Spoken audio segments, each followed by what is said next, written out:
there hadn't been a year like 2014 for faith movies ever. And you put three of them combined, The Son of God, and Heaven is for Real, and God's Not Dead, and combined they made, I think, almost 250 million. So that's a lot of money. And everybody took notice, and also it was great for believers because they felt like for once their voices were heard, that they wanted to see positive, uplifting content in the movie theaters. I think in one interview you said that your parents wanted you to be an evangelist.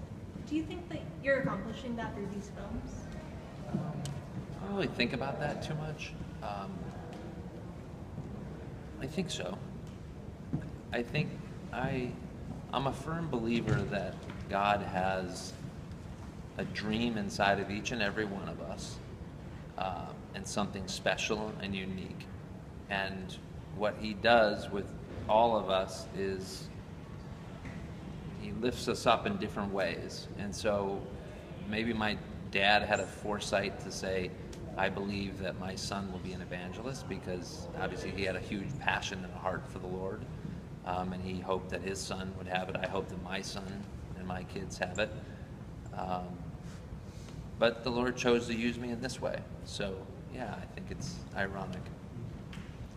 Yes. David, this is your third time around as Pastor Dave. Mm-hmm. How has your character evolved and grown from the first film until this one? Yeah, it's interesting because we didn't really know much about Reverend Dave in the first two movies. And he, you know, I mean, obviously, except for the fact that he really struggled with this, you know, God is good all the time, and all the time that God is good.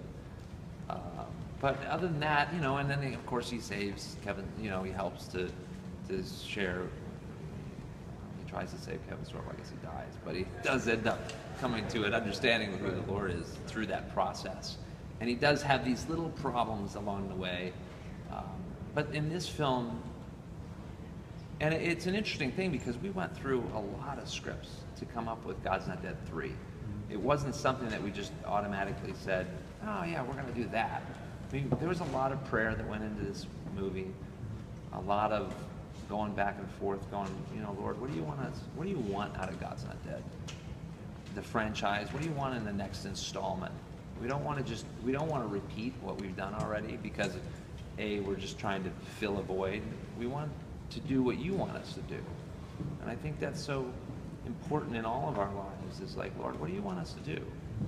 And for us, it's always like, for Pure Flix, it's like, Lord, what do you want us to do in media and in these, you know, in films, and specifically this film?